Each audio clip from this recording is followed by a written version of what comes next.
being a chairman coming from Switzerland, I consider that 9 o'clock is 9 o'clock. So that is a terrible bias of Swiss. But anyway, so it's 9:05. We have a quite intense program. I think there is, of course, simultaneous translation. We have an intense 1 hour and a half morning with some additional items in the menu of the morning. Just two things.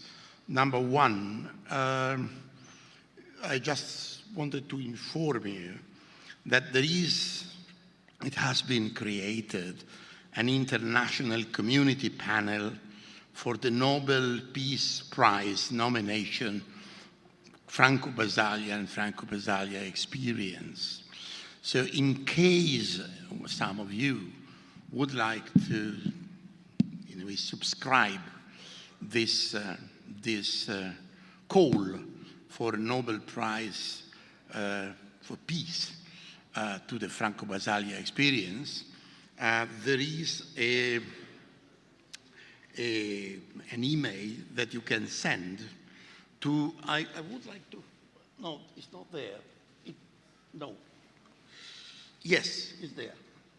So international.panel.basaglia@gmail.com. So this is the email you should send saying, you, Mr. Smith, who is willing to subscribe the call for the Nobel Prize for Peace, Franco Basaglia Experience. So, and if you go there, there will be next sort of websites where you can find some more details and some more information about that.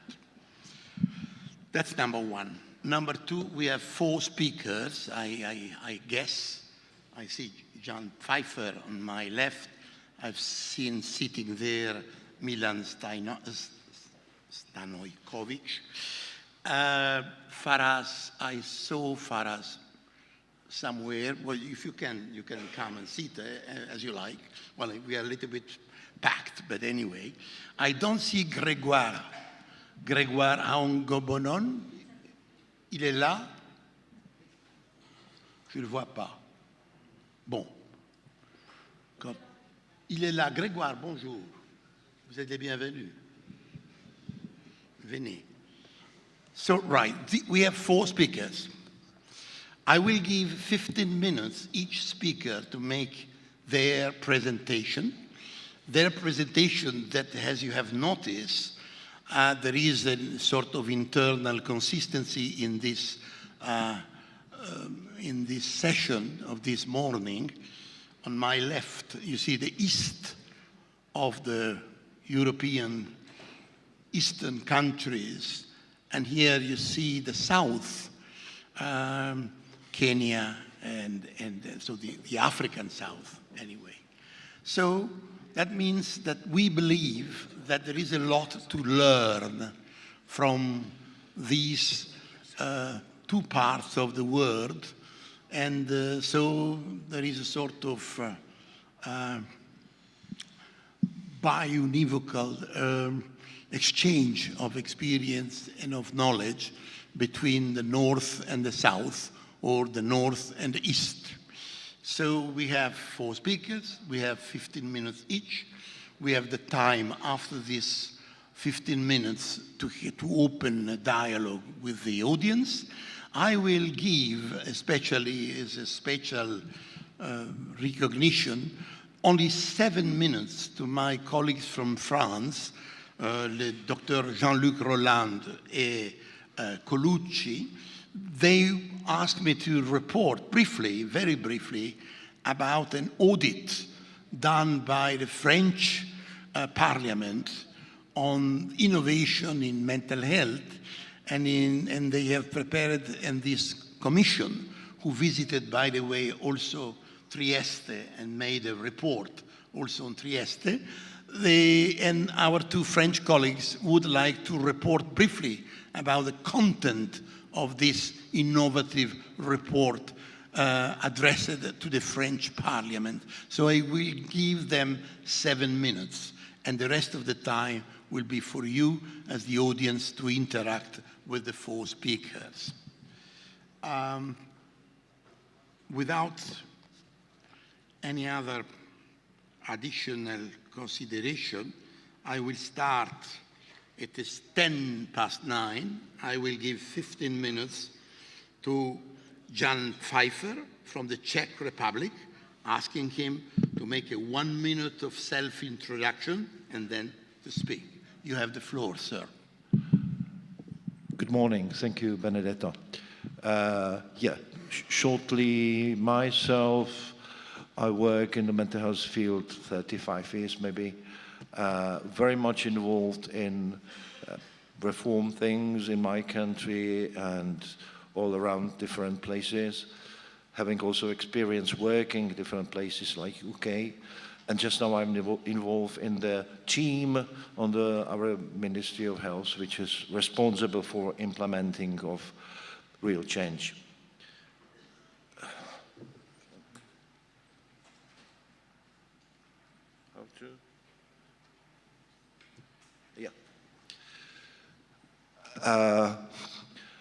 Just the country as middle European country, and it's like it is geographic in the middle, it's also probably economically and considering the democratic development somewhere in the middle.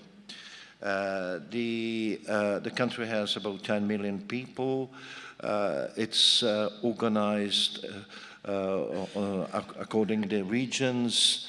Regions has from 500,000 to 1 million population, and regions are very much responsible for the social care. And then social care is paid from the state budget. Healthcare is financed from the health insurance system.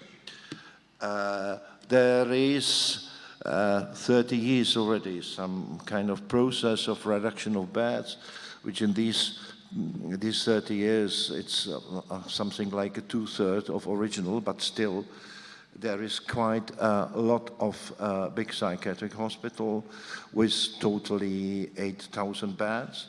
In the same time, there are beds in general psychiatric hospitals that you can see. You can see we are still champions of the beds. It means quite a lot. You see this big psychiatric hospital, they have quite majority of clients are adults, but you got also children, geriatric populations, drug and alcohol. The biggest hospital has more than 1,000 beds in Prague. It's still, but originally it has 2,000 beds. It was already reduced. There is already 30 years of development of something what we can name as a social community-based services. I think it's quite interesting that in this after the political reform or change in 90s, I think it was really difficult to do any change in healthcare because it was still, psychiatry, it was still quite rigid, that automatically somehow those who want to do reform move to the social services and develop under the umbrellas of NGOs really quite massive community system with the quite democratic, I think, structure, which quite recovery philosophy, involvement users to the management and also providing the service. That for a long time we had, let's say, 2 parallel systems, health and social, which they have really different values and quite different, let's say, way of management. And this is something what we try to put together. That is community services being provided, NGOs, which, as I said, maybe in every locality you will find some community team and some kind of housing and employment facilities. And as I said, it was quite isolated from the hospital.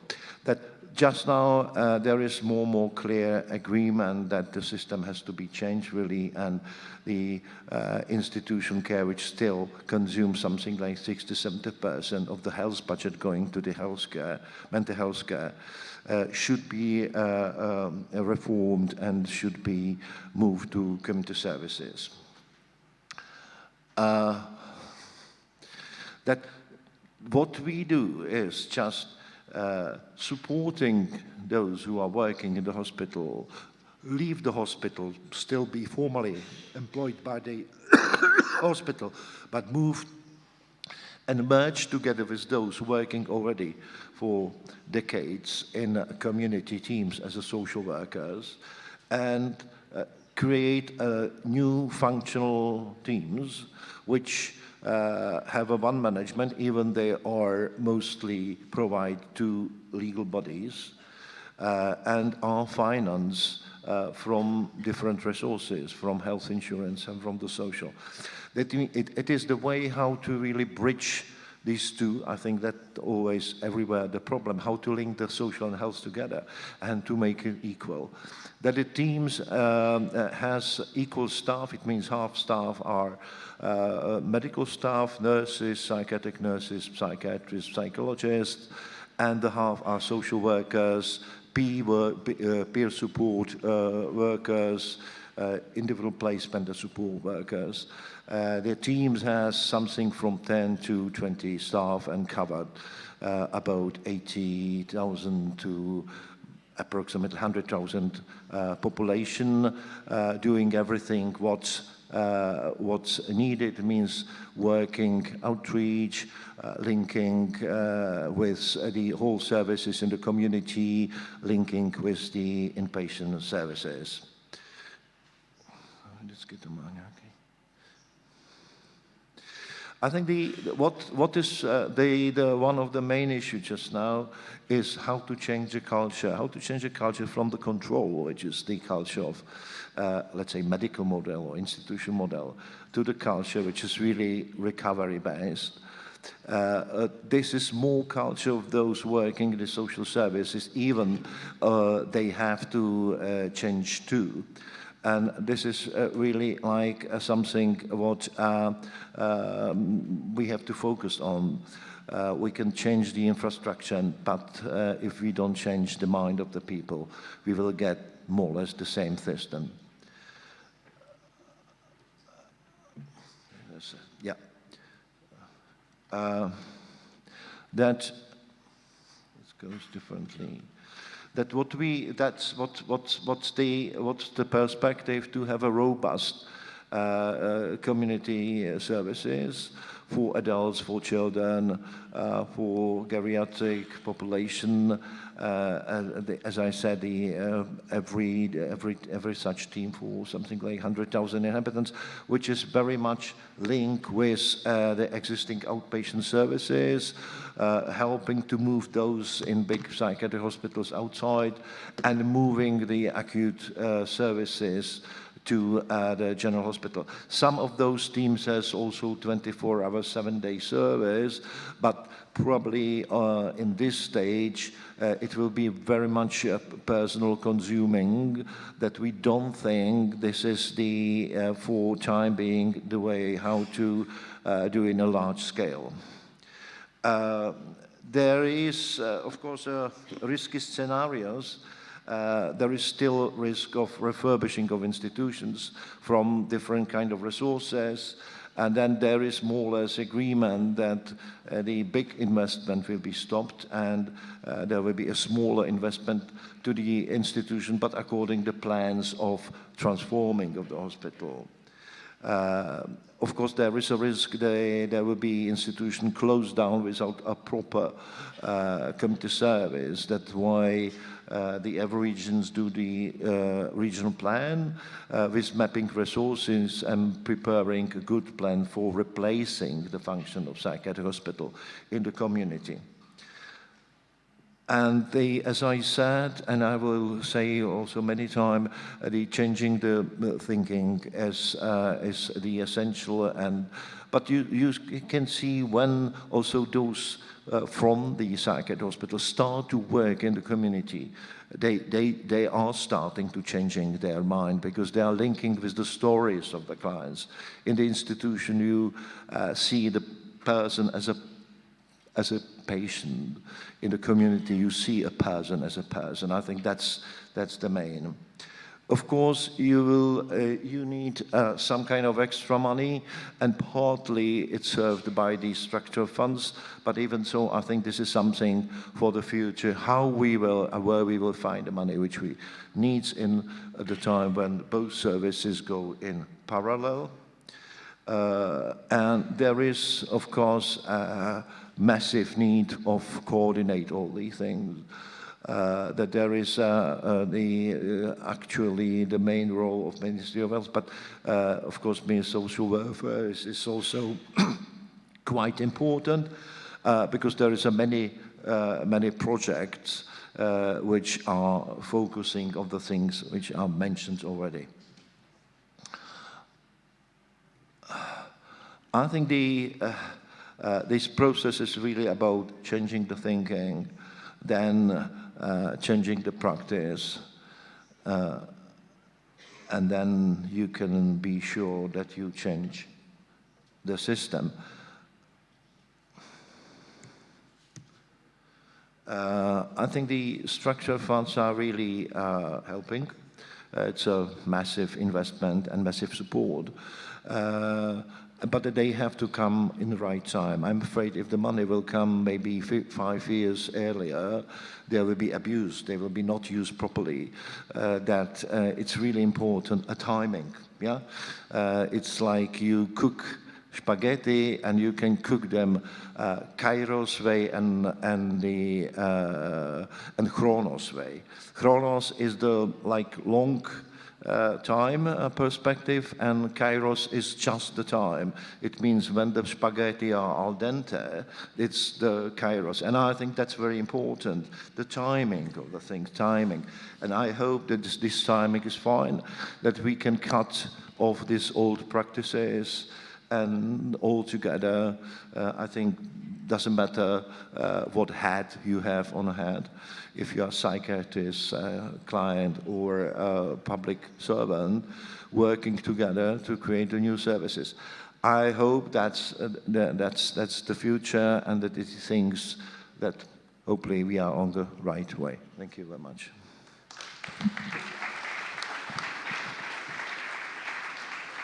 Thank you very much, Ian, also for using very wisely your time. I give now immediately the floor to Milan Stanojkovic from Serbia, another Eastern European country experience.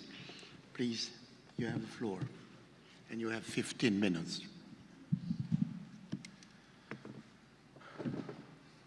Thank you very much. First of all, I would like to thank to the organizers of this conference for the opportunity to present Serbian mental health national strategy, or our way to deinstitutionalization. Before I start, I would introduce myself. My name is Milan Stanojkovic. I'm a psychiatrist. I'm employed in a huge psychiatric hospital, large psychiatric institution, Gornja Toponica, near city of Niš, city in southern part of Serbia. I'm also director of that hospital, and I'm founder of first community mental health care center Mediana in city of Niš, first community mental health center in Serbia, and also I'm chairman of working group for mental health strategy in Serbia. At the beginning of my presentation, I will highlight the very important fact regarding organization of our services. Although there are psychiatric services in all Serbian general hospitals, in Serbia also coexist huge psychiatric institutions, several social institutions, which are both asylums. for long-term treatment of persons with serious mental disorders.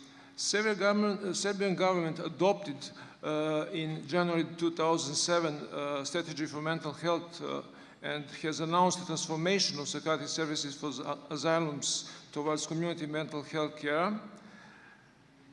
And 2 years earlier, in frame of Stability Pact for Southeastern European countries, we founded, as I already said, first community mental health care center, Mediana, in city of Niš. It was organized as a part of Special Psychiatric Hospital Gornja Toponica, but not in the city of, in the village Gornja Toponica, but out of big asylum in urban area of city of Niš, according to Serbian Human and Material Resources, which means same psychiatrists, psychologists, social workers were partially employed on psychiatric wards in hospital and on community mental health care center, which is very important regarding also to continuity of care and regarding rational use of human resources. Our idea was to create a model for future community mental health care centers in other regions in Serbia. However, until this time, the reform process doesn't get on so far. There are only 5 community mental health centers in the whole country. The asylums, huge psychiatric hospitals, and social residential institutions are still existing. The logical question is why our psychiatric reform didn't success. What is the reason for delay of our reform? The answer is maybe in unusual organization of our services in Serbia, mix of services. As I already said, we have psychiatric services in every general hospital located in central cities in each administrative district in Serbia with 200 to 300,000 inhabitants. That psychiatric services are relatively modern with a small inpatient psychiatric ward with approximately 40 beds, with day hospitals, ambulatory service, some kind of outpatient treatment. We also have clinics for psychiatry, we have psychiatric institutes, and majority of people say it is our big advantage, but it seems it is our big disadvantage too, because the presence of relatively modern psychiatric services in our general hospitals and clinical centers is barrier to see our asylums, a barrier to recognize the need for reforming our services. So, 14 years after establishment of our first community mental health centers, Mediana, we are still at very beginning of that process. In May 2018, the Ministry of Health have formed the working group with us to prepare the proposal of national strategy for mental health. The members of this group, it's very important, are representatives of the most important psychiatric institutions in Serbia and also Ministry of Health. They have had possibility to consult experts from other specialties, NGOs also, family members, patients associations, etc. I'm very happy because Council of Europe, office in Belgrade, was in nice collaboration with us. They provided contact, support, and knowledge sharing with international experts, and it was very useful for our working group in creation of that important document. What are the reasons for new strategy? First of all, to improve respect of human rights of mentally ill person through definition of direction of psychiatry reform according to the international standards and WHO recommendations. Also to promote mental health as a national treasure, to engage all potential society in mental health care process on global and on individual level. Important issues is our strategy are deinstitutionalization, not as a dehospitalization, but as a completely different culture toward mentally ill persons, a completely different approach to that persons, completely different treatment and inclusion of all potentials of society into that process, because we are aware not only psychiatrists have to treat our patients, because it's impossible to provide everything that mentally ill person need without action of whole society. Important issues are also drug and alcohol addiction, forensic psychiatry. Our problem is specific for Serbia is poor distribution of human resources regarding population and administrative resources. As I said, we have very good distribution of services, but we have no good distribution of human resources. Development of educational program for community mental health care professionals is very, very important too. These days in Serbia we have outpatient mental health services within health centers, and that is good. We have mental health services in general hospitals, which include psychiatric wards for acute inpatient treatment. That's also good. We have special psychiatric hospitals. That hospitals are asylums in one part of the hospital. That's not good. And we have clinics and institutes for psychiatry. Social institutions in Serbia are another kind of asylums. The biggest asylum in Serbia, Male Pčelice, near city of Kragujevac, has more than 900 patients, and there are a very, very small number of medical professionals. Conditions there are very poor, even worse regarding psychiatric hospitals, and it's impossible to change things in that kind of asylums without reforming Serbian psychiatry. So we very seriously discussed that problem in our working group.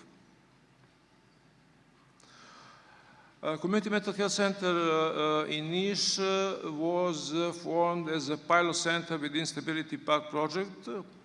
That center, that model is created according to our human and material resources.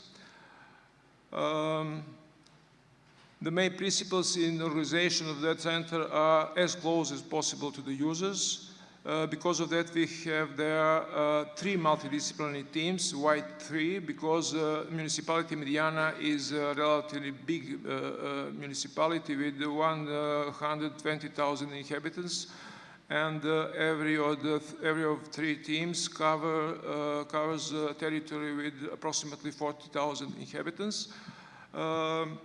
They provide continuity of care through engagement of same professionals in inpatient and outpatient conditions, which means the same psychiatrists, same psychologists, same social workers treat patients during outpatient and during necessary inpatient treatment, which is very, very good. One of important principle is also intersectorial collaboration with Center for Social Work, first of all, public health centers, schools, other psychiatric institutions. We have their ambulatory service, We have home visit service. We have service for psychotherapy and day center as a kind of psychosocial therapy, rehabilitation, occupational therapy, recreational therapy. They have clubs there, educational groups. They provide living skills training, social skills training. And our community mental health center Mediana is open 12 hours per day, 5 days per week. And the professionals are on duty practically 24 hours, 7 days, because we have open line during the night and during the weekend. Patients have possibility to access to the professionals by phone. It's a scheme of community mental health center and our services in Mediana. What a proposal for organization of psychiatric services in Serbia. First, to establish community mental health center services in frame of all existing psychiatric institutions on secondary and tertiary healthcare level, using model from Gornja Toponica and municipality Mediana in city of Niš.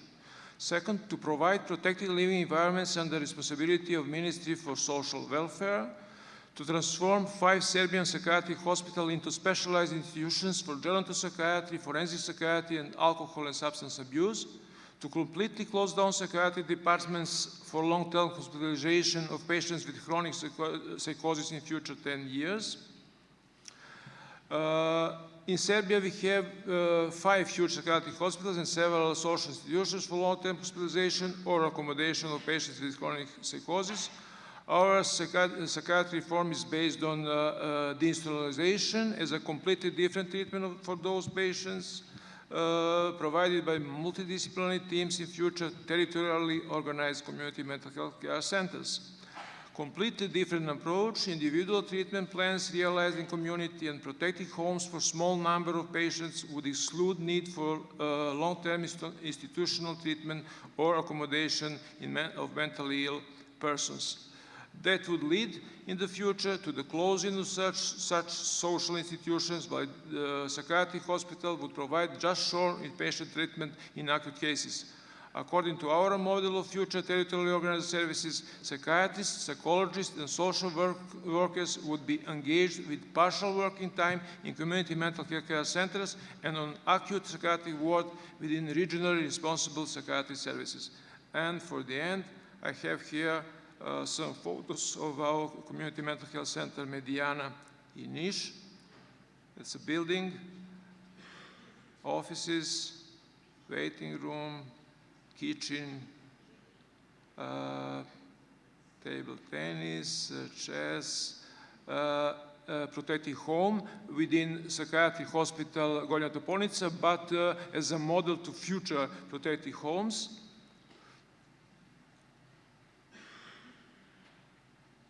A part of my hospital. And I'm very happy for this opportunity to speak about our efforts in front of you today. Thank you very much for your attention.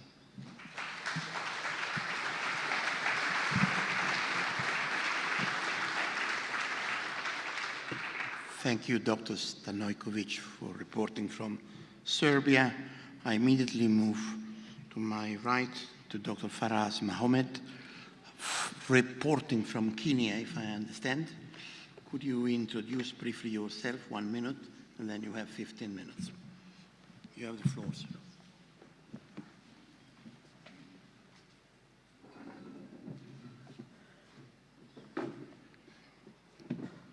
Good morning, my name is Faraz. I currently occupy the position of Program Officer at the Open Society Foundations. We're a human rights philanthropy that focuses on mental health as part of our public health work.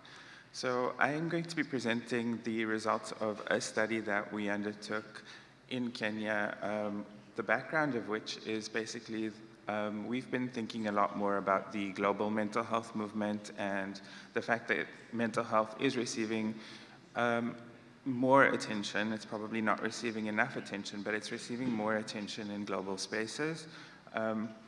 But unfortunately, it's not necessarily always the kind of attention that we hope it receives. So a lot of the momentum around global mental health comes from biomedical perspectives and continues to advocate for reducing treatment gaps and supporting biomedical approaches in global mental health. So what we're interested in doing is kind of getting ahead of that curve a little bit and ensuring that we can advocate for rights-based approaches in global mental health spaces. Despite some of the significant shifts that have taken place, including the adoption of the CRPD, I think that we see in large events like the Lancet Commission on Global Mental Health and Sustainable Development, the Global Ministerial Mental Health Summit that took place in London last year. Even right now, there's a conversation happening in New York about universal health coverage, and even that focuses quite heavily on the language of disorders. So really what we're trying to do is make sure that if there's significant momentum around mental health, any money, any financing, any resourcing that kind of follows from that is actually going to be directed in ways that are supportive of people's human rights. Continued human rights violations in mental health systems include physical abuse, violence, arbitrary detention, forced institutionalization, denial of civil and political rights. 177 states have ratified the CRPD, but as we heard, there's no country in the world whose laws are fully compliant with the CRPD. Teresa Degener says most of the state parties' reports on the CRPD do not reflect a clear understanding. Oh. Okay, I was told to slow down my speaking. Most of the states parties' reports on the CRPD don't reflect a clear understanding of the human rights model of disability.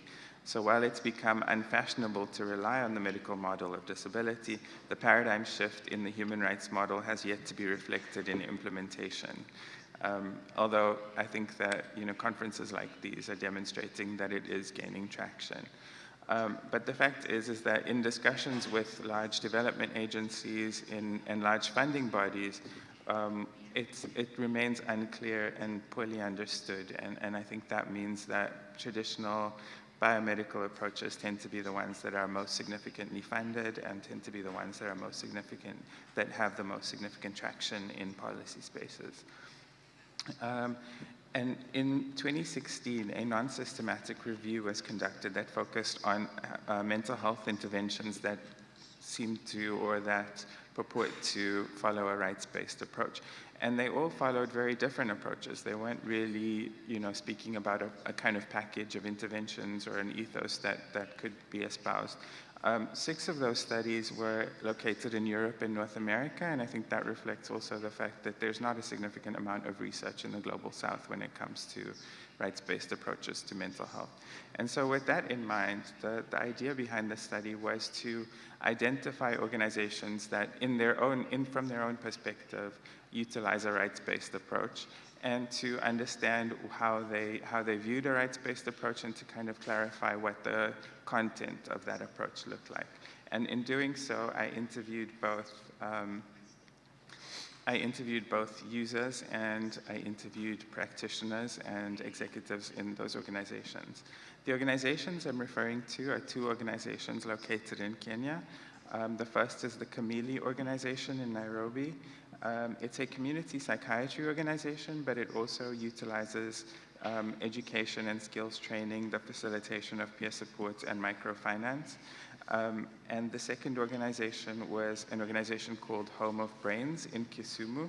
It's part of a larger youth organization, and their work focuses on lay counseling, mentoring, scholarships, skills training. And they also are part of an organization called the Neighborhood Mental Health Integrated Platform, which is a civil society forum for various organizations to embed an emphasis of mental health in their work. In the interest of time, I won't go through the entire interview protocol, but basically it was looking at what users and what providers consider to be part of a human rights-based approach. And I used an interpretive methodology to kind of go through the data. So there were some key principles that came out from the study that participants were clear that involved or advocated or espoused a rights-based approach. The first is obviously that mental health itself is a human right and that there is a human right, universal and indivisible right to access mental health care. The second was a focus on dignity and autonomy. One individual said dignity is a difficult thing to quantify or define, but if it's mentioned in an explicit way, we know that it becomes a guiding principle and we start to think about how it can become a reality.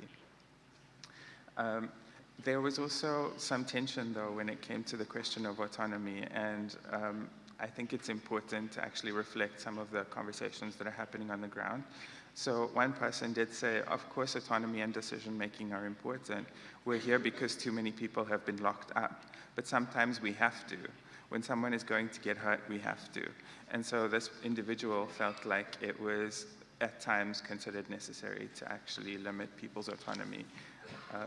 And that's a conversation that continues to take place. Access to information was seen as another key guiding principle of a rights-based approach, and a user-centered and directed approach was seen as really important and a key guiding principle. Other principles, the right to family life and life in the community. As one user said, why should we be separate? We're not animals to be kept in a zoo. I want to be with others in the community, and I can take my treatment at the organization and still live within the community. Another key principle was prevention and the need to focus on not just the biological determinants of mental health, but also the social, economic, cultural, spiritual, and legal determinants of well-being. And that, I think, is really important. So as one provider said, this is what makes a rights-based approach different. We aren't only thinking about circumstances in treatment, we're thinking about the right to be healthy so that treatment isn't really necessitated. It doesn't mean we don't care about treatment. It means we think that people shouldn't be facing the challenges that make them sick in the first place.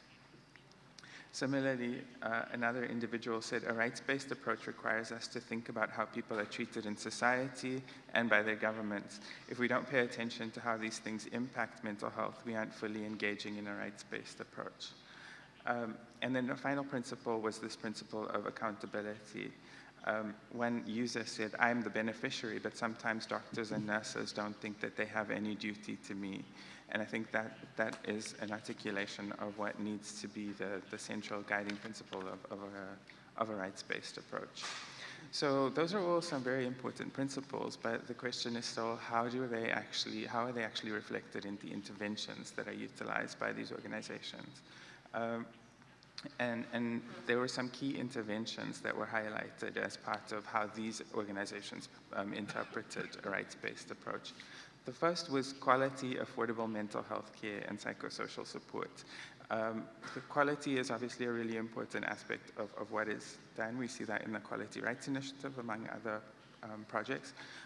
But it's also a question of making sure that mental health services are accessible in a way that is non-discriminatory.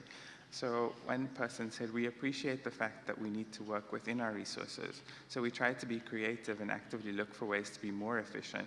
But to change the level of attention a beneficiary receives or to deny them the same level of care that a more wealthy person would get, that would be discrimination.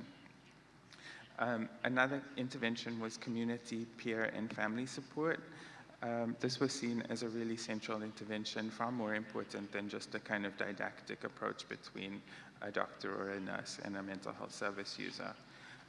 And also, it's kind of about ensuring that the social determinants, that there's actually a community approach to mental health and well-being. So, as one person said, our model integrates and targets the community as a way of reaching individuals. Because people are affected by the circumstances in their community, we want to make sure those circumstances, like stigma or ignorance, are also addressed. And we see this as part and parcel of a rights-based model. There was also an articulation of medical treatment as being a support to more psychosocial approaches. One person said, we know that medicine can be an important thing, but we also know that it doesn't really achieve the objectives of helping a person to live a whole, happy, healthy life. For those things, there's a lot more that needs to happen. Education was seen as a really important intervention as well in this kind of holistic approach to mental health. So One person said, our organization sees the provision of education around mental health and the rights of service users as an avenue to foster dignity. Through individual education to users themselves and to their families and the broader community, we're hoping we can counter untoward superstitions and empower people to obtain their rights. We do this through publications, through radio shows, and through direct engagement, sometimes even door-to-door engagement. And I think ensuring that peer educators themselves are part of this process has also been shown to be a really important intervention.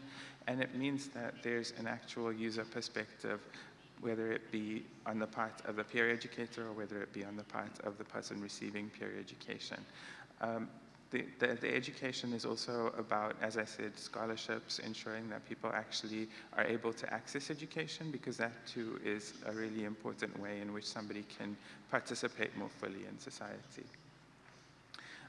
In terms of other interventions that organizations talked about, advocating for legal and policy change was one of them. So for those of you who are familiar with the Kenyan mental health context, there is a mental health amendment bill that is currently being debated in Kenya. And I think these organizations see their rights-based approach not just about service provision, but also about engaging in these broader debates and about these broader conversations to make sure that the rights-based approach is not just kind of at the individual level, but at the societal level. Building livelihoods and meeting basic needs was seen as a really important intervention. Obviously, Kenya has some very difficult socioeconomic circumstances, and there's a lot of people who are supported to ensure that they can actually access a livelihood or access an income, and that has a significant impact on well-being. So one person said, you can't claim that you care about rights and then not pay attention to people's right to work, or their right to learn and become self-sufficient, or their right to food. How can anyone be mentally well if they have no source of income to feed themselves and their families? And then there was an important kind of intervention on care and support that is sensitive and receptive to diversity and accommodating of difference. So one person said, in the clinic, no one cares whether you are male or female, or whether you are Maasai or Kikuyu. What if I need something specific because I am a woman or because I am Kikuyu? And I think the service provider has to be sensitive to these differences. At the same time, there was another tension that was articulated by some of the service providers, which was about the use of traditional mental health services or the use of kind of religious mental health services. Religious organizations are actually some of the main providers of mental health services in Kenya, and there's a continuing debate around whether or not they are supportive of human rights or whether they are, actually undermining human rights. So one person said, sure, there are traditional services, but they're problematic, to be honest. You hear about people being chained and beaten, or about their bodies being mutilated by these so-called healers. And another person said, it's really difficult to say. I think that churches and mosques are essential sources of community, so we want to connect with them as much as possible. But some of the things that you hear that come out of them about mental health are really chilling. And I think this represents another kind of continuing debate and another continuing tension about how to actually go about supporting diversity and recognizing difference, but at the same time ensuring that rights can be respected and fulfilled. So it's a continuing tension that needed to be highlighted. So to discuss the implications, I think that there have been some articulations of what rights-based approaches to mental health look like. But because we're seeing this kind of global mental health movement, and because we're seeing that funders actually want more information about what a rights-based approach is actually constituted of, it's important to actually not just look at the principles, but also to look at the content and the specificity of interventions, and to try and make them meaningful and implementable. Operationalizing rights-based approaches requires an emphasis on the interventions themselves rather than just the principles that are espoused. So I had some more slides, which was to talk about the impact of rights-based approaches and the contribution that a rights-based approach can make. But I recognize that I'm actually out of time, so that'll have to be for another presentation. But thank you very much for your time.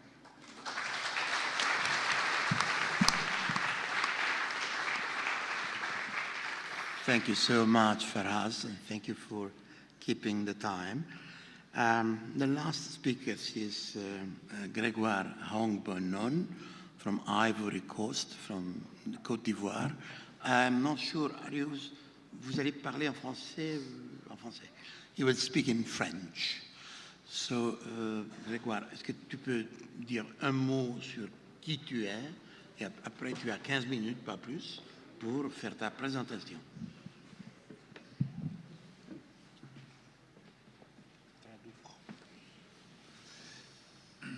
Sì, attenzione che abbiamo 15 minuti però. Sì, sì. 15 minuti. Devo dire a lui. Je voulais d'abord dire un grand merci à tous les organisateurs qui m'ont permis d'être ici aujourd'hui. Volevo innanzitutto ringraziare tutti gli organizzatori che mi hanno permesso di essere qui oggi. Parce que le problème de la santé mentale en Afrique, dans tous nos pays d'Afrique, c'est une honte. Perché il problema della salute mentale in tutti i nostri paesi d'Africa è una vergogna. C'est une honte parce que je ne peux pas comprendre aujourd'hui, au troisième millénaire, que des hommes, des femmes puissent porter des chaînes pareilles. Perché oggi al terzo millennio non posso capire come degli uomini e delle donne possono portare delle catene simili. C'est une honte. È una vergogna. Ce sont des hommes.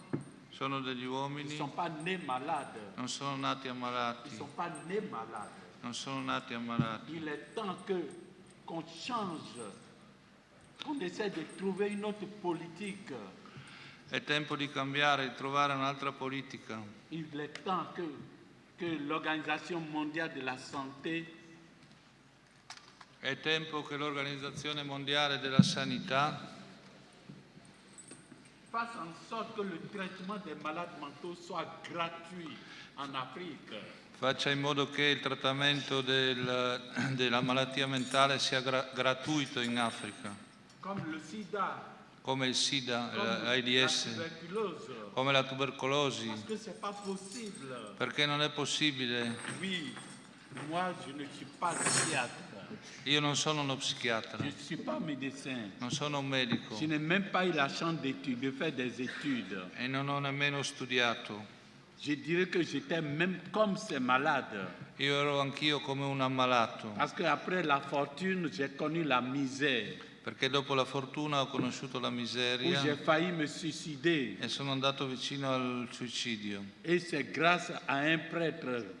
E grazie a un prete qui a su me prendre, che ha saputo prendermi, qui a su m'aider, che mi ha aiutato. Sinon moi aussi je devais être enchaîné comme ça aujourd'hui. Altrimenti anch'io sarei incatenato oggi. Et oui, un jour, un giorno, en voulant chercher Jésus dans les pauvres, volendo cercare Gesù Cristo nei poveri, j'ai vu un malade, ho visto un ammalato, tout nu, nudo. C'est le décor de nos pays d'Afrique. Ed è il decoro dei nostri paesi d'Africa. Ils sont dans toutes les villes, nus dans la rue. Sono in tutte le città nudi per le strade. Où on leur jette des pierres. Dove la gente tira loro delle pietre. On les voit comme s'ils n'existent plus.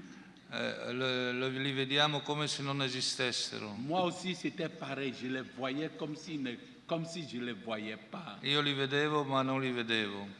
Mais ce jour, en 90, en passant dans la rue, ma un giorno nel 1990, passando per una strada, j'ai vu un tout nu, ho visto un malato tutto nudo, comme d'habitude, come sempre, mais ce jour je me suis arrêté. Però quel giorno mi sono fermato. Et à force de le regarder, e guardandolo, j'ai commencé à me dire, mais c'est Jésus que je vais chercher dans les églises. E mi sono detto, ma quel Gesù che io cerco nelle chiese, c'est lui Jésus qui souffre en personne à travers ces malades. È Gesù stesso che soffre in questo ammalato. Voilà comment tout ceci a commencé. E così ha cominciato tutto. Et aujourd'hui on a commencé à créer des centres. E oggi abbiamo iniziato a creare dei centri. En essayant de les récupérer. Cercando di recuperarli. Et puis, en Côte d'Ivoire, nous avons 4 centres d'accueil. In Costa d'Avorio abbiamo 4 centri di accoglienza. Et 6 centres de travail. E 6 centri di lavoro. Au Bénin, d'où je suis originaire. In Benin, dove io sono nato, il y a 4 centres d'accueil. Ci sono 4 centri di accoglienza. Et 3 centres de travail. E 3 centri di lavoro. Et Au Togo, In Togo, il y a 3 centres d'accueil 3 centri di accoglienza et un centre de travail. e un centro di lavoro. Mais dans tous les 3 pays, on a une cinquantaine de centres de réinsertion. E in tutti questi 3 paesi abbiamo circa 50 centri di reinserimento. Je crois qu'il y a un film à faire passer. Credo che c'è un filmato che verrà mostrato. Costa d'Avorio. Questi sono i paesi che frequento da 12 anni, ma chissà quanti altri ancora. Chissà in quanti altri paesi africani la malattia mentale è considerata possessione demoniaca. Le persone con disturbi psichici, ma anche con problemi epilettici, con comportamenti bizzarri, le persone considerate non nella norma subiscono diversi tipi di trattamenti. Inizialmente le famiglie si rivolgono allo stregone del villaggio, che tenta la cura con erbe e riti magici. Non c'è invece il ricorso alle strutture sanitarie, poche, costosissime, ma soprattutto dalle cure e dai risultati non diversi da quelli tradizionali. L'allontanamento è spesso la prima risposta. Nelle grandi città, agli angoli delle strade, si incontrano esseri umani che si riconoscono subito. Vagano nudi e confusi, con capelli lunghi, unghie ad artiglio, magri, da far paura. Sopravvivono finché trovano qualcosa da mangiare nella poubelle, nell'immondizia. Poi si perdono nell'indifferenza di una società che fa quotidianamente fatica a sopravvivere. Questa è Rebecca. Viene dal Ghana e vive sul marciapiede di Tablibo, dove la conosciamo qualche tempo fa. Per più giorni la avviciniamo e le parliamo. Vorremmo accompagnarla al centro per consentirle di mangiare, di lavarsi. Ma lei preferisce restare là su quel marciapiede, dove si confonde con i colori e negli odori che la circondano. Finché un giorno, finalmente, sale in auto con noi. Accetta di accompagnarci a Topli, il centro più vicino, e lungo il tragitto ci racconta piangendo di quando si è ammalata, di quando è stata abbandonata dal marito perché strana, di come le ha portato via i figli che non vede da anni. Piangendo dice di non valere più nulla, di non avere più nessuno che la ama. Viene accolta, sfamata, lavata, e Rebecca piano piano perde quella corazza che la circonda, fatta di stracci, di ferro e di plastica. Una corazza che mi chiedo se sia mai veramente riuscita a proteggerla. Ed ecco Rebecca come ci appare dopo essersi lasciata accudire. Un soffio di donna. E questa è Rebecca pochi mesi dopo, inserita ed integrata nel centro di Zotì. A volte la persona che manifesta un comportamento strano viene tenuta all'interno del proprio villaggio, bloccata, per impedire di trasmettere il demonio e di fare o farsi del male. Oggi andiamo a cercare Celestin, chiuso in una baracca alla periferia del villaggio. La porta è bloccata con pezzi di legno e perfino una rete metallica. L'impressione è che da un momento all'altro ne possa uscire un mostro. Quando il capovillaggio ci consente di entrare nel tugurio, la realtà che si presenta ai nostri occhi è completamente diversa. Celestin ha 18 anni e da 9 mesi è così introncato. Sentiva le voci e parlava al cielo. Grégoire ha impiegato 2 ore di duro lavoro per liberarlo, molto di più per ridonargli la dignità che meritava. A volte invece le famiglie si affidano ai cosiddetti profeti che curano le persone nei campi di preghiera. Neuch, 8 dicembre 2014. Quello che ho visto quel pomeriggio resterà scolpito per sempre dentro di me. Il campo di preghiera è una foresta, terra e alberi, a cui sono incatenate 204 persone. Ogni giorno, più volte al giorno, vengono percosse con dei bastoni e se si lamentano è segno che la cura funziona e il demonio sta uscendo. Vengono mantenute in vita col cibo sufficiente alla sopravvivenza.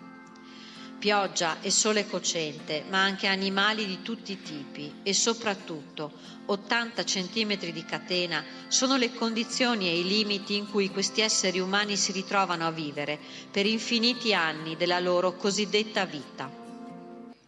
Da molti anni ormai Grégoire e l'associazione Saint-Camille hanno attivato dei centri di accoglienza in cui poter ospitare queste persone, ridare loro prima di tutto una dignità di esseri umani, poi una possibilità di cura e di reinserimento nel proprio contesto di vita. L'associazione Saint-Camille incontra anche le popolazioni, le famiglie. Le educa, spiega loro che la malattia mentale non è possessione demoniaca, ma una condizione da cui si può guarire.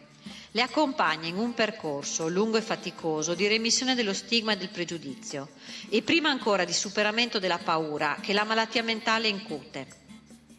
E poi c'è la riabilitazione, perché le persone accolte e curate possono recuperare abilità perse o mai avute, possono tornare ad essere o diventare motore economico della loro società. Questo è Janvier, incatenato come da noi nemmeno un cane sarebbe più tenuto. E questo è Amadou, in alcune foto di diversi anni fa. Janvier e Amadou sono stati liberati da Grégoire e hanno imparato un mestiere. Janvier tosta le bacche delle palme da olio e contribuisce a dar lavoro agli abitanti del suo villaggio. Amadou, invece, sapeva leggere e scrivere e oggi è il segretario della radiologia dell'ospedale. Si imparano diversi tipi di mestieri nei centri di riabilitazione. Si impara a tessere, a fare il pane, si impara a fare i batik, a cucinare, ad allevare i maiali. Si impara qualcosa che poi aiuterà nella riconquista dell'indipendenza anche economica. Il ritorno a casa dai centri è una vera e propria festa.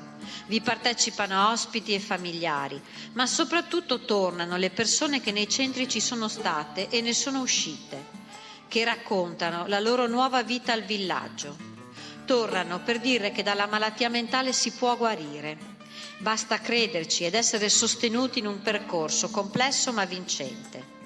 Un percorso che vede le catene come costrizione e prigione iniziale, ma termina con una catena umana di sostegno e supporto che la Saint-Camille e Grégoire hanno saputo costruire negli anni.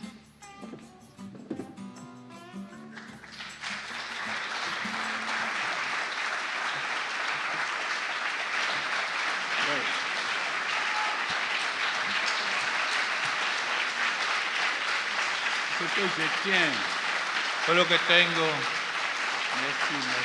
grazie. Ce que je tiens à vous dire aujourd'hui, Quello che tengo a dirvi oggi, il est important qu'on sache qu'on n'est pas différent des malades mentaux. è importante che noi sappiamo che non siamo differenti dai malati di Tous mente, nos centres, c'est eux-mêmes qui sont les directeurs de tous les centres. perché coloro che sono guariti da noi diventano i direttori dei centri. C'est eux-mêmes qui deviennent des infirmiers. Loro li ho fatti studiare e sono diventati alcuni C'est infermieri eux-mêmes qui s'occupent de tout le service dans les centres. e si occupano di tutta l'organizzazione dei centri. Il est temps qu'on leur fasse confiance. Bisogna dargli fiducia. Ils ont besoin d'être aimés. Hanno bisogno di essere amati. Arrêtons d'avoir peur des malades mentaux. Non bisogna aver paura dei malati di mente. Nous ne sommes pas différents d'eux. Non sono differenti da noi. Aujourd'hui, l'État du Bénin, Oggi lo Stato del Benin, la semaine prochaine, j'ai une rencontre avec le ministère. avrò un incontro la settimana prossima con il Ministero della Ils ont Salute décidé qu'on puisse les aider à récupérer les malades qui sont dans e la mi rue. chiedono di aiutarli a recuperare i malati della strada, Parce que beaucoup d'eux sont récupérés. perché molti sono stati On recuperati. n'a pas besoin de les abandonner aujourd'hui. Oggi come oggi non c'è bisogno di abbandonarli. Non, l'Afrique, pauvre Afrique, L'Africa, povera Africa, ils sont oubliés de tout le monde. abbandonati da tutti. Non, il est temps que chacun comprenne È tempo che ognuno capisca que c'est notre image. che è la nostra C'est immagine, notre image. la nostra Il immagine. est temps qu'on essaie de changer notre comportement à leur égard. È tempo di cambiare la nostra attitudine nei loro Je riguardi. souhaite que vous faites aussi pression sur l'Organisation mondiale de la santé. Mi auguro che facciate pressione sull'Organizzazione Mondiale della Il Sanità faut qu'ils soient pris en charge. perché questi ammalati vengano presi On in parle des carico. droits de l'homme. Où est le droit de l'homme? Parliamo tanto di diritti dell'uomo, dove sono questi Où est le diritti droit de dell'uomo? l'homme? Dov'è il diritto dell'uomo? Merci beaucoup de votre attention. Grazie per la vostra attenzione.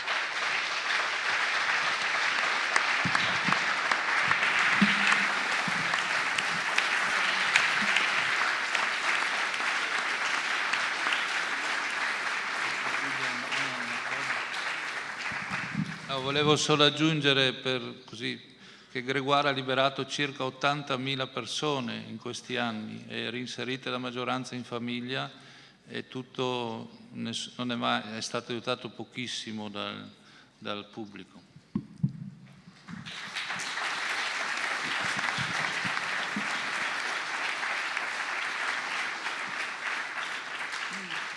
Un grand merci, Grégoire.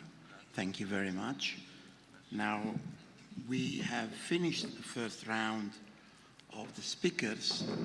As I said at the beginning of the session, I will give 7 minutes, no one more, to my French colleagues who would like to report about an audit organized by the French Parliament on innovation in mental health, and a report that has been presented, including a visit to the Trieste services. So Jean-Luc Rolland et Colucci, vous avez you have the floor, vous avez la parole, parlate. Voilà. Sì, io sono Mario Colucci, lavoro qui a Trieste in Italia e faccio una brevissima introduzione per spiegare che il 4 e il 5 luglio scorsi io insieme col dottor Mezzina e con altri colleghi abbiamo accolto presso il DSM di Trieste alcuni deputati, membri della Commissione Affari Sociali del Parlamento francese, e nel corso di questa visita abbiamo mostrato l'organizzazione del nostro Dipartimento. Giusto vi leggo la motivazione per cui sono venuti questi 3 deputati, di cui 2 erano anche psichiatri e una era infermiera. Nella richiesta pervenuta al DSM c'è scritto: l'organizzazione italiana della psichiatria è una questione che interessa i deputati francesi al più alto livello, tenuto conto dell'evoluzione considerevole che il sistema ha conosciuto a partire dalla fine degli anni 70. Da questo punto di vista la scelta di Trieste come destinazione di questa visita si è imposta con evidenza.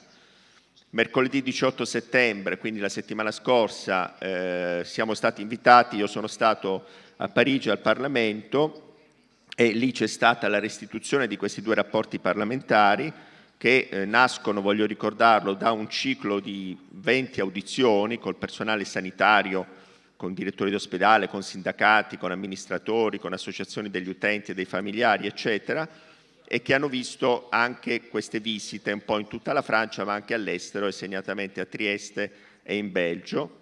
E la Commissione degli Affari Sociali cosa dice? Dice che la rete dei servizi di salute mentale di Trieste, come pure quella di Lille in Francia, da cui viene il dottor Jean-Luc Rolland, che si rifà appunto a Trieste, devono essere una fonte di ispirazione, un esempio pioniere, dicono, in quanto offrono un modello privilegiato da seguire per la capacità di dare risposte coerenti e integrate alla domanda di cura, soprattutto nelle situazioni di disturbo severo e di crisi, sia in termini di tempestività della risposta, che è necessaria per ridurre la durata della psicosi non trattata, sia in termini di efficacia della presa in carico e di continuità terapeutica. In particolare viene ribadita l'importanza del centro di salute mentale aperto 24 ore, 7 giorni su 7, come perno della rete dei servizi per superare l'organizzazione basata sull'ospedale psichiatrico e favorire lo sviluppo dell'organizzazione territoriale. Io penso che questa sia la prima volta davvero che in Francia al più alto livello viene riconosciuta questa importanza dell'esempio di Trieste. Passo la parola a Roland.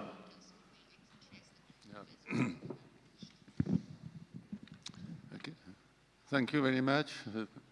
I will try to speak in English. And 60 years after the sectorization policy in France, France announced a new politic for mental health with a radical orientation to a territorial and citizenship organization.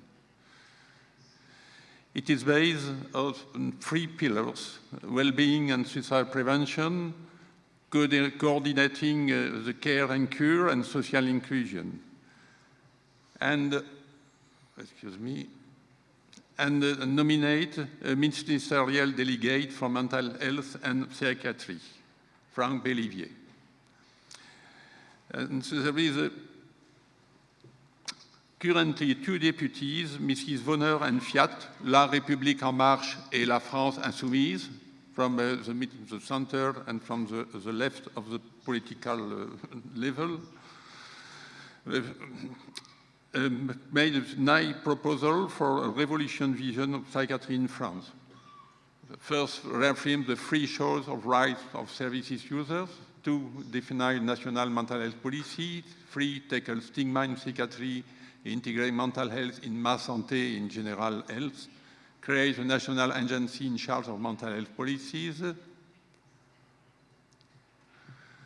Stronger interministerial management through the evolution of the mental health and psychiatry delegate. Create territorial mental health coordinator. Proposal 7, support and develop local mental health councils to facilitate consultation between local and stakeholders. 8, organize a new real gradation of care by changing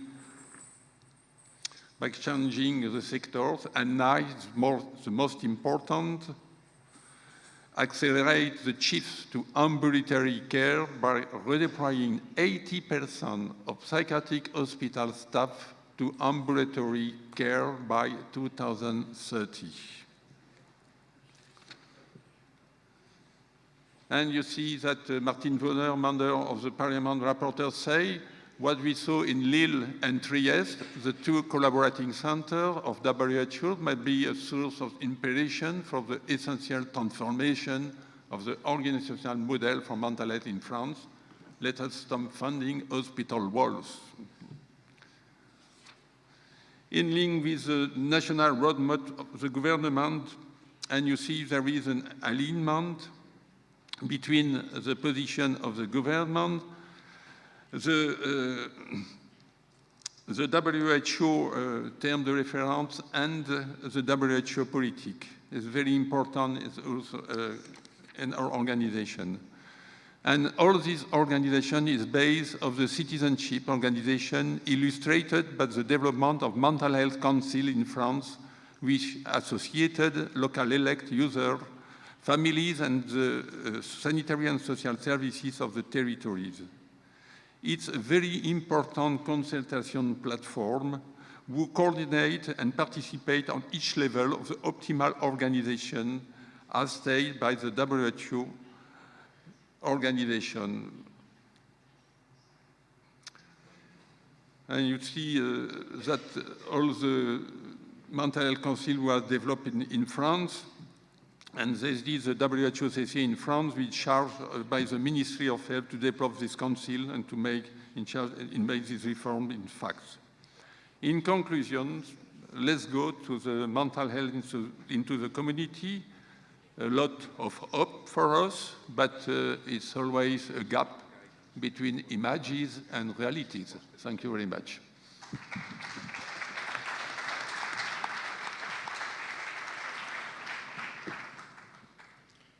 Thank you very much, Dr. Roland. So we have now 15 minutes before closing for some comments or reflection from the audience. We listened to people from Ivory Coast, from Kenya, from Serbia, from Czech Republic, from France. My personal impression is that in spite of the enormous difference in terms of geography, of socioeconomic conditions of those countries, there are common barriers to the implementation of mental health services which are cost-effective and human right-driven. My impression is that the differences are not so big in spite of the big differences among those countries.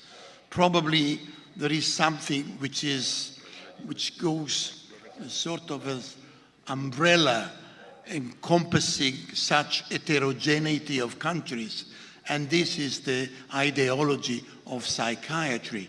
In my personal career in the World Health Organization, I have seen so many different countries, and I have seen that the major obstacle to any reform or innovation was represented by psychiatrists. They are the obstacle, they are the barrier. They as people, but psychiatry as an ideology. I wonder whether this apparent heterogeneity has something in common, which is the resistance to change, the resistance to innovation coming from a discipline which is, in a way, global in the bad sense of the word global. So the floor is open if someone is willing to make a couple of comments. Because then the people will disband. The video from the Argentinian experience will be, being in Spanish, we have no translation from Spanish, so will be presented in the session of Latin America today. And the meeting on human rights organized by WHO is now at 11, from 11 to 1, and it will be it has been moved to the seat where the direction of the mental health services of Trieste are located. So who are interested can go at 11 at the direction center of the services. Having said so, and before closing the session, you have the floor. I have seen someone there. There is some microphone. Please, sir, you have the floor. Salve, mi chiamo Luca e lavoro a Parigi. Prima cosa volevo complimentarmi con tutti coloro che hanno parlato, perché le esperienze che ci sono veramente molto stimolanti. Detto questo, volevo fare un commento.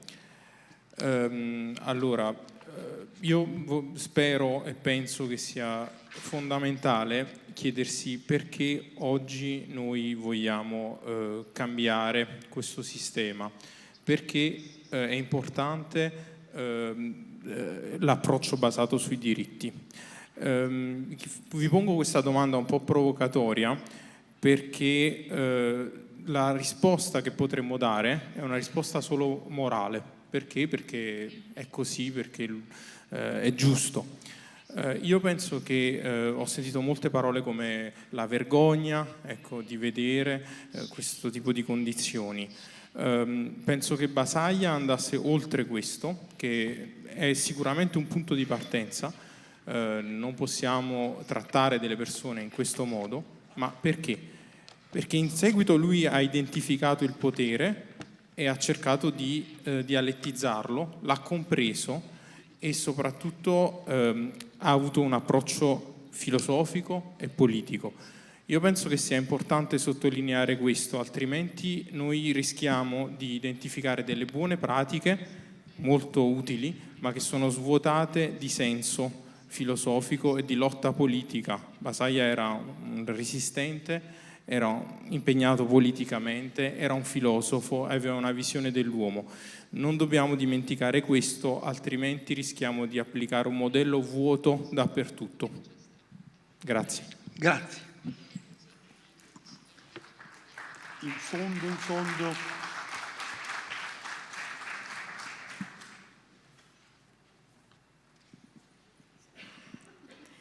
Thank you. I had a question for Gregoire, and I wanted to ask if you could share a bit more detail about the approach that you take at Saint-Camille in terms of what happens at the centers. Are people required to take medication?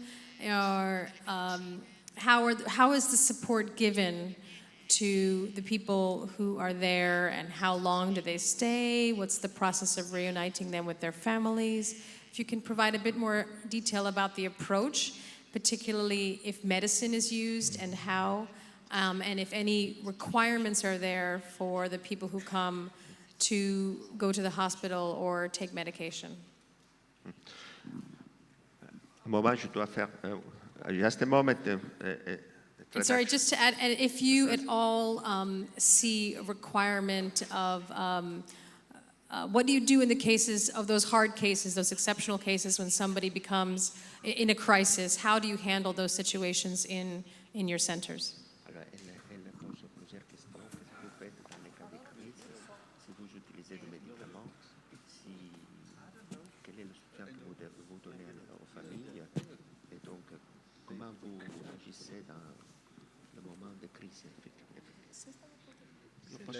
Nous utilisons des médicaments, bien sûr. Noi utilizziamo dei farmaci, certamente. On a les appuis des psychiatres italiens, Abbiamo un aiuto di uno psichiatra italiano, des appuis des psychiatres en France abbiamo anche degli appoggi di psichiatri francesi et du Canada. e del Canada, Ils viennent régulièrement donner la formation à nos personnels qui sont des malades, qui sont devenus des infirmiers diplômés. che vengono a dare una formazione a dei malati che poi sono diventati degli infermieri, anche diplomati. Aussi, dans tout le pays, nous avons créé ce que nous appelons des centres de relais. In tutti i paesi noi abbiamo creato dei centri che chiamiamo centri di relais, Ça s'appuie sur les religieux qui ont des dispensaires. e senza appoggiarci sui religiosi che hanno comunque dei dispensari. Et les psychiatres français viennent donner la formation aussi à toutes ces religieuses qui sont des infirmiers diplômés. E comunque gli psichiatri francesi vengono a dare formazione a questi religiosi che sono comunque degli infermieri diplomati. Et la Sainte-Camille doit trouver des médicaments pour donner dans tous ces différents centres. E bisogna trovare dei farmaci da dare a tutti questi centri.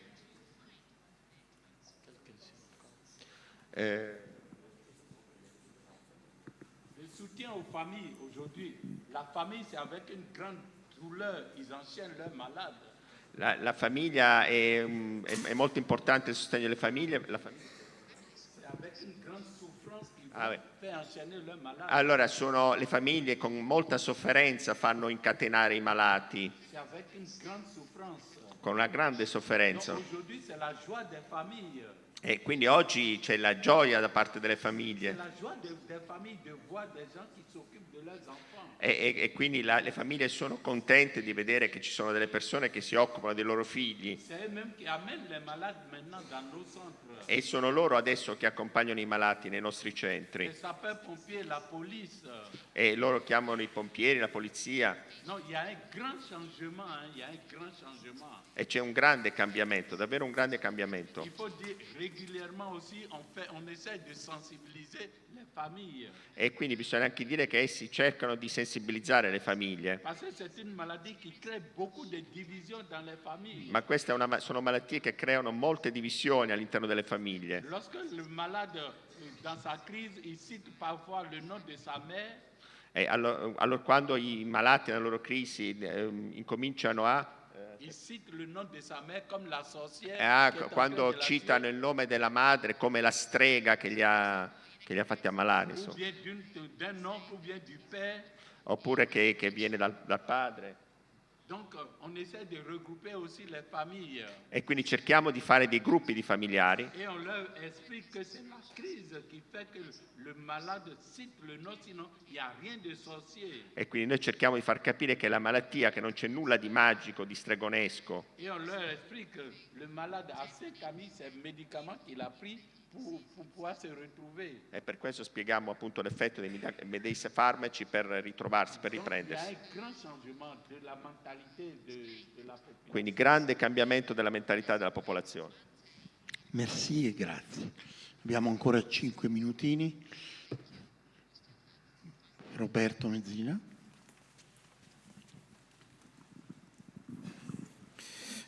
Grazie. My question is that there are, particularly the European countries, all three presented here, they explain a strategy or the beginning of a strategy for community mental health that doesn't face directly, doesn't confront directly with the issue of the psychiatric hospitals, but is try to find ways to implement community mental health services while there is some a gradual reduction of the weight and importance of the psychiatric hospital. Do you think this is something which is feasible? What are the traps? What do you think? It's just a question to you, the three of you. What do you think it can be? How can be soluted this question? Resolved. Ian Pfeiffer, you want to give a quick answer? Well, I think you tackled the most sensitive part, that I think you have to, in parallel to develop community services, you have to reduce the capacity and the hospital. And I think what's important to offer those who are working in the hospital some kind of chance to be part of it. And as I show in my presentation, that we really invite those working at the hospital became part of the community teams. That means they're still employed by the hospital, but working outside, and it also brings some culture to the hospital to be open to change. I think it's really important also to link existing community services with the hospital, and those working with the hospital can follow how the client's moving out. I think that's this one part. Another part is, of course, the financial, how the financing changed. And I think it's important the hospital are not paid for occupation of number of beds, but they are paid for developing community services. And what we try to do, that every of our hospital have a transformation plan, which is then financed. That I think to build community services without tackling the hospital, you will be stuck. Yeah, that's what we know, that we built up community services 30 years. The number of beds reduced, but that was not really planned. That I think you need a plan, you need a coordination, you need involved regions. Yeah, definitely. Any 1 minute comment from Milan or from Faraz on the question raised by Roberto Mezzina? Roberto, thank you for your question. It's a very important issue. I talked in my presentation much more about opening of community mental health care centers, about creation of network of community mental health care centers, because in our opinion, deinstitutionalization comprehends a parallel process of creation of new services in the community and reducing of beds in big hospitals. Because if we start with reducing the beds in big hospitals without creation of a network of mental health care services, I'm aware, convinced in that, because it will be lead in strong demands in society to reopening of psychiatric hospitals, because decentralization in that manner, in that way, is just dehospitalization, is just reducing of beds in the hospital, and that is not our idea. Our idea to completely change the approach towards mentally ill persons, to create another type of services, of treatment, of understanding, of respect of their rights, etc. So I'm talking all the time about parallel process. Thank you. Thank you, Milan. Any comment from Faraz? Can we give the microphone to Faraz? I just wanted to respond to that first comment about the moral imperative to kind of ensure rights-based approaches. I think it's true that there is a very strong moral argument to support these approaches, but I think there's also a clinical argument, and I think that we're seeing that these approaches are just better. They produce better outcomes, and they have better trajectories. And I think that from my perspective, certainly where we said there's a need for increasing that evidence base, because as much as the moral argument holds a lot of weight, I think the kind of evidence-based argument is the one that often changes the minds of large decision makers. So I think building that evidence base is equally important as making the moral argument. Well, thank you to the speakers. Thank you to the audience. The session is over. Thank you.